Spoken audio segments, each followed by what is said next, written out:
Hello friends, welcome to my channel. আজ আমি দেখাচ্ছি সম্পূর্ণ অন্য রকমের একটা ভিডিও। এটাতে আমি দেখাচ্ছি, এটা হলো চিয়া সিড। আমি এখানে চিয়া সিড নিয়ে নিয়েছি, এখানে একটা লেবু নিয়ে নিয়েছি, একটা গ্লাস আর হাফ কাপ মতো জল নিয়ে নিয়েছি।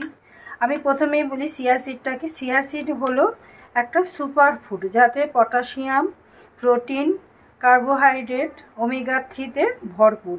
কিন্তু এটা কিন্তু কখনোই খুব বেশি খাওয়া যাবে না।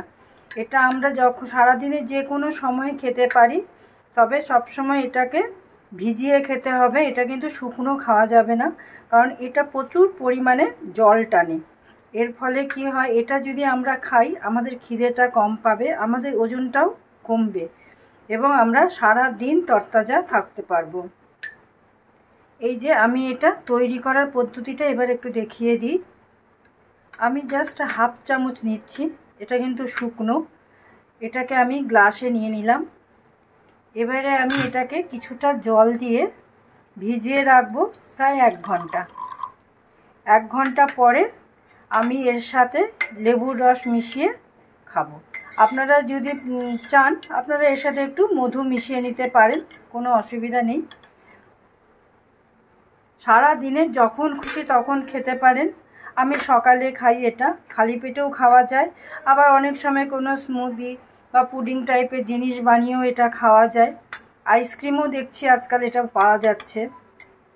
অনেক কোম্পানির বা অনেক ব্র্যান্ডের আইসক্রিম আছে যাতে চিয়া সিডটা দেওয়া হচ্ছে। এর কোনো স্বাদ নেই, কোনো গন্ধ নেই, ফলে কি হবে আপনারা বুঝতেই পারবেন না যে আপনারা কিছু খাচ্ছেন। আমি 1 ঘন্টা পরে আসছি। এই যে 1 ঘন্টা পরে আমি ফিরে এলাম। এই যে 1 ঘন্টা পরে চিয়া সিডটা ভিজে এরকম হয়ে যাবে। চিয়া সিড কিন্তু কখনোই র খাবেন না, চিয়া সিড প্রচুর পরিমাণে জল টানে।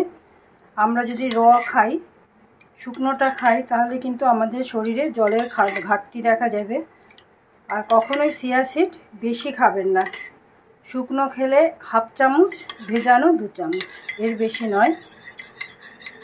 এটা বেশি খেলে আমাদের অ্যালার্জি হতে পারে, আমাদের ওজন খুব তাড়াতাড়ি কমে যেতে পারে, যেটা আমাদের শরীরের জন্য খুব খারাপ। এবারে আমি এটা কিভাবে তৈরি করছি সেটা দেখাচ্ছি। আমি এতে 1 চামচ লেবুর রস নিয়ে নিলাম আর কিছুটা ঈষদুষ্ণ জল নিয়ে নিলাম। আপনারা চাইলে একটু মধু নিয়ে নিতে পারেন, কিন্তু যারা সুগারের পেশেন্ট তারা কিন্তু কখনোই মধুটা নেবেন না। এই যে এরকম হয়ে যাবে। এবারে আমি এটা খেয়ে নেব। আমি এটা খাওয়ার পরে 1 ঘন্টা আর কিছুই খাবো না।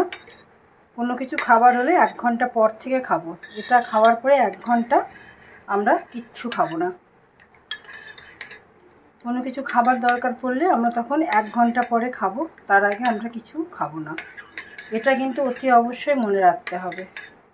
আর একটা মনে রাখতে হবে যে কখনোই আমরা এটা বেশি খাবো না।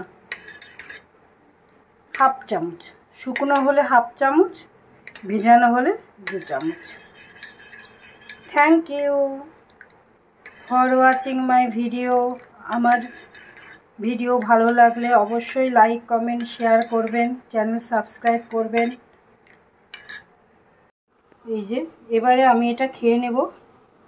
এটা যদি সঠিক মাত্রায় আমরা খেতে পারি তাহলে আমাদের ওজন ধীরে ধীরে কমবে, আমাদের শরীরের প্রোটিন, ভিটামিনের যে ঘাটতি, আয়রনের যে ঘাটতি সেটা পূরণ হবে, আমরা সারা দিন তরতাজা থাকতে পারবো।